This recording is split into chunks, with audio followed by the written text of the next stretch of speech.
పెంచాము. Tomato కాయ వచ్చింది చూడండి ఆల్రెడీ. 2 కాయలు వచ్చినాయి. కొన్ని ఇంకా ఫ్లవర్ స్టేజ్‌లో ఉన్నాయి. ఫ్లవరింగ్ కూడా చాలా బాగా వచ్చింది. కానీ పూలన్నీ రాలిపోయినాయి చాలా మటుకి. కొన్ని కాయలే వచ్చినాయి.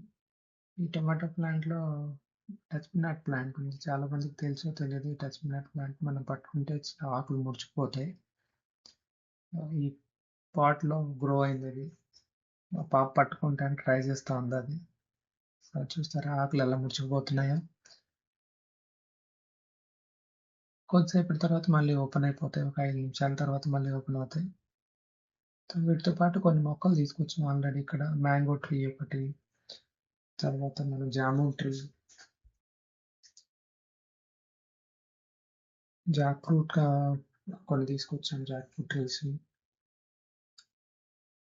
ఇది వచ్చేసి ఉసిరి చెట్టు అండి. ఉసిరి చెట్టు కూడా తీసుకొచ్చాము. తర్వాత దీన్ని సిల్వర్ ఓక్ అంటారు. ఇక్కడ బెంగళూరులో ఎక్కువ దొరుకుతుంది. సిల్వర్ ఓక్ కూడా తీసుకున్నాము. ఇవి ఇంటి దగ్గర చేసిన ఎక్స్పెరిమెంట్స్ కొన్ని. సపోటా మొలకెత్తించడం ఎట్లా మొలకెత్తిస్తాం అనేది, తర్వాత ఆరెంజెస్ ఎట్లా మొలకెత్తినాయి అనేది కొన్ని ఎక్స్పెరిమెంట్లు చేశాను. ఇది ఆరెంజ్ సీడ్ నుంచి వచ్చిన చెట్టు. ఇది కూడా తీసుకెళ్ళాము. తర్వాత డేట్స్ ఎట్లా మొలకెత్తుతాయి. ఇది వచ్చేసి అంబ్రెల్లా చెట్టు అంటారు దీన్ని, టెర్మినాలియా. ఇది చాలా గుబురుగా పెరుగుతుంది పెద్ద అయిన తర్వాత. ఇది కూడా సీడ్ నుంచి జర్మినేట్ చేయడానికి ట్రై చేశాను. కొబ్బరికాయలు కూడా తీసుకొచ్చాను ట్రై చేద్దాం అనేసి, కానీ కొన్ని ఫంగస్ వచ్చింది, తెలియదు వస్తాయో రావు. తర్వాత డ్రాగన్ ఫ్రూట్స్ కూడా సీడ్స్ నుంచి గ్రో చేయడానికి ట్రై చేశాము. సో ఇవి కూడా బాగానే వచ్చినాయి.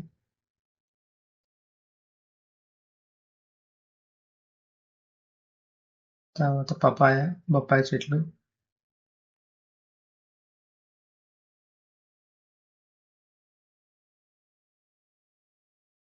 ఇది వచ్చేసి పోమోగ్రానైట్ కూడా సీడ్ నుంచి ట్రై చేసాము. చాలా మటుకి సీడ్ నుంచి మనం ఇంట్లో తినే ప్రతి చెట్టు మనం ఇంట్లో గ్రో చేసుకోవచ్చు అని అనిపించింది నాకు ఈ మొలకలు చూసిన తర్వాత. చూసారా చాలా రకాల మొక్కలు ఉన్నాయి నా దగ్గర ఇంకా. ఇవన్నీ. Thanks for watching.